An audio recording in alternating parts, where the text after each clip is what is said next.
আসসালামু আলাইকুম সুপ্রিয় শিক্ষার্থী সুধীবৃন্দ, আমরা অল অক্সিলারি ভার্বের আওতায় আমরা এক এক করে ষষ্ঠ পার্ট শেষ করছি। এবার আমরা সপ্তম পার্টে আমরা কিছু গ্রামাটিক্যাল ইউজ এবং এগুলো আমি পার্ট বাই পার্ট দেখাইছি। আপনারা দেখুন, আমরা ষষ্ঠ পার্টে অসাধারণভাবে কিছু গ্রামাটিক্যাল ইউজ দেখব এবং সেই সাথে আপনি right form of verb, tag করছেন, অন্যান্য বিষয়গুলো সব সুন্দরভাবে জানতে পারবেন, সেই প্রত্যাশা রাখি। তাহলে আমরা এবং পার্ট সে আপনারা grammatical use of all auxiliary verb কিভাবে ব্যবহার করবেন এবং প্যাসিভ ফর্ম করবেন তার বাংলা ইংরেজি সহ আমি সুন্দর করে পার্ট সে বোঝাইছি। এটা দেখলে আপনারা গ্রামাটিক্যাল ইউজে এবং অল অক্সিলারি ভার্বের ব্যবহারে অসাধারণ তথ্য জানবেন এবং কিভাবে কোন টেন্সে কি শব্দ ক্রিয়াপদ থাকলে কিভাবে ব্যবহার করবেন তার দুর্দান্ত নিয়ম এখানে আপনারা জানতে পারবেন। এবার আমরা পার্ট 7-এ মডাল অক্সিলারি ভার্ব এই 13টা সম্পর্কে সুন্দরভাবে জানবো এবং এই 13টা ভার্বের পরে ভার্বের V3 কিভাবে ব্যবহার করবে তার সুন্দর নিয়ম উদাহরণ সহ এবং এই গ্রামাটিক্যাল আইটেম সহ আমরা জানবো। তাহলে পার্ট 7 শুরু করছি।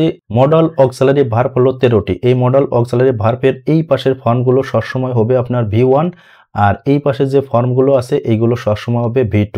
তাহলে সকল মডাল অক্সিলারি ভার্বের পরে যদি একটা বি বসে, এই বি এর পরে যে ভার্ব বসবে সেই ভার্বটা 100% হবে আপনার V3। তার মানে পাস্ট পার্টিসিপল ফর্ম হবে এই বি এর পর। কখন? যখন এই মডাল অক্সিলারি ভার্বের পরে বি বসবে তখন এটা আপনার V3 হবে। কোন নিয়মে? এটা হবে প্যাসিভ ফর্মে। আর যখন আপনার এরকম প্যাসিভ ফর্মে, আর যখন আপনারা এই মডাল অক্সিলারি ভার্বের পরে বি বসাবেন এবং এরপরে ভার্বের শেষে V1 দিয়ে আইএনজি দেবেন তখন এটা হবে আবার টেন্সের নিয়মে। তাহলে প্যাসিভ ফর্মের নিয়ম হলো, তাহলে এখানে মূল কথা হলো প্যাসিভ ফর্মের নিয়ম হলো এই মডাল অক্সিলারি ভার্বের পরে যদি একটা বি বসে এরপরে যে ভার্ব আসবে সেটা V3 হবে।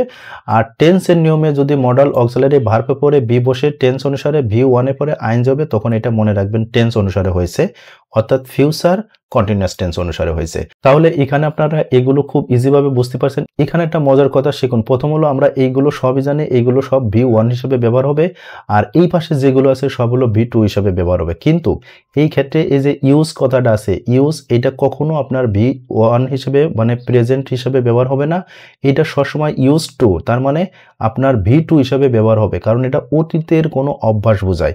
আর সবসময় মনে রাখবেন এই মডাল অক্সিলারি ভার্বের পর যদি বি আসে তারপরে প্যাসিভ নিয়মে 100% আপনাকে V3 বসাতে হবে। এইটা হলো মূল কথা। তাহলে এই সূত্র অনুসারে প্রতিটা মডালের পরে আপনি 100% প্রত্যেকটায় বি বসান, প্রত্যেকটায় বি বসাবেন, এই হলো মূল কথা। তাহলে বি ভার্ব যখন বি বসাবেন তখন আপনার প্যাসিভ ফর্মে বলবেন। দেখুন এখানে এইগুলোর একটা সূত্র সংক্ষিপ্ত দেওয়া আছে, যেমন শ্যাল বি এরপরে V3 হবে, শুড বি এরপরে V3 হবে, উইল বি এরপরে V3 হবে।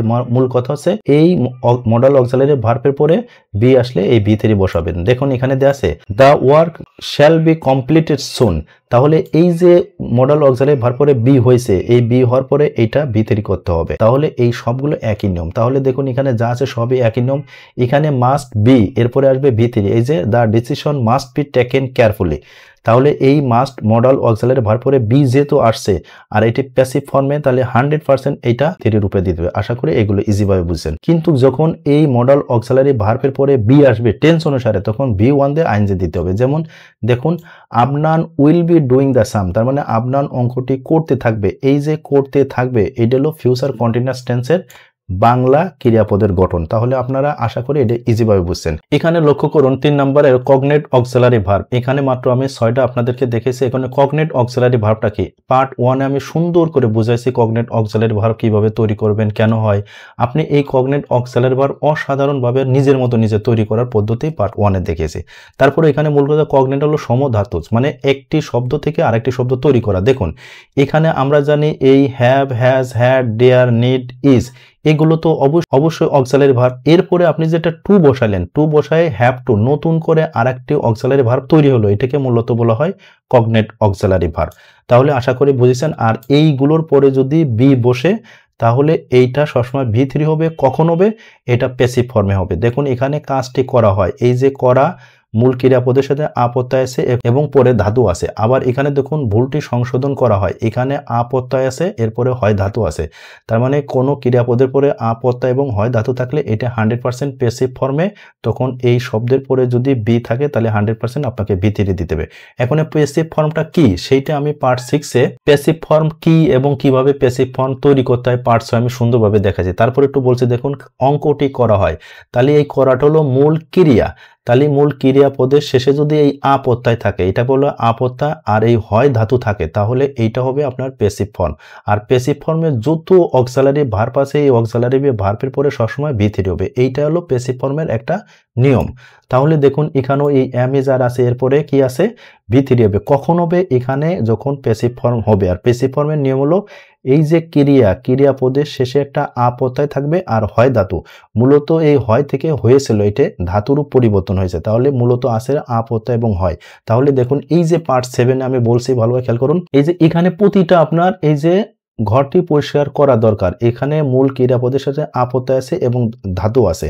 এখানে দেখুন ভুলটি সংশোধন করা হয়েছিল, এখানে আ প্রত্যয় আছে এবং হয় ধাতু আছে। একই রান্না করা লাগবে, এখানে আ প্রত্যয় আছে এবং এখানে ধাতু আছে। তার মানে এমন হলে এটা 100% প্যাসিভ। আর এরপরে যখন বি বসবে এরপরে আপনারা V3 বসাবেন। আশা করি এটা ইজি হয়েছে। তাহলে সুপ্রিয় শিক্ষার্থী বন্ধুরা, এই পার্টের মূল সামারি হচ্ছে যখন এই মডাল অক্সিলারি ভার্বের যে কোনো একটা আসবে, এরপরে যখন বি আসবে এরপরে 100% আপনারা দিবেন V3। এইটা দেবেন কখন? এটা যখন প্যাসিভ ফর্ম করা হবে। আর যখন টেন্স অনুসারে আসবে তখন এরপরে বির পরে আইএনজি দিলে তখন এটা ফিউচার কন্টিনিউয়াস টেন্স অনুসারে আসবে। এখানে একই কথা, কগনেট এই মূল ভার্বের পরে যদি বি আসে এটা V3 হবে। এটা নিয়ম হবে কখন? Passive form. যেমন করা ক্রিয়াপদের সাথে লাগবে আছে আর করা ক্রিয়াপদের সাথে হয় ধাতু আছে, এরকম হবে, তখন এটা 100% প্যাসিভ ফর্ম। মূল কথা হলো এইগুলোর পরে মূল অক্সিলারি ভার্বের পরে বি আসলে আপনারা V3 দেবেন। আর শুধুমাত্র একটা কন্টিনিউয়াস ফিউচার কন্টিনিউয়াস টেন্সে আইএনজি বলবে। আশা করি এটা ক্লিয়ার বুঝছেন। এবার আপনারা পার্ট 8 দেখুন। এখানে পার্ট 8 অসাধারণ গ্রামার আপনারা জানতে পারবেন। দেখুন এটা কত সুন্দর করে আপনাদের হাতে কলমে আমরা এই অল গ্রামার ইউনিভার্সিটি এই ইউটিউব চ্যানেল থেকে আপনাদেরকে হাতে কলমে শিখাবো, সেই প্রত্যাশা রাখি। এবং আপনারা সুন্দরভাবে ঘরে বসেই গ্রামার অনন্যভাবে শিখবেন। আমাদের এই অল গ্রামার ইউনিভার্সিটি ইউটিউব চ্যানেলটি আপনারা সাবস্ক্রাইব এবং অল বাটন প্রেস করে আমাদের সাথে থাকুন। আপনারা সুস্থ ভালো থাকুন। আল্লাহ হাফেজ।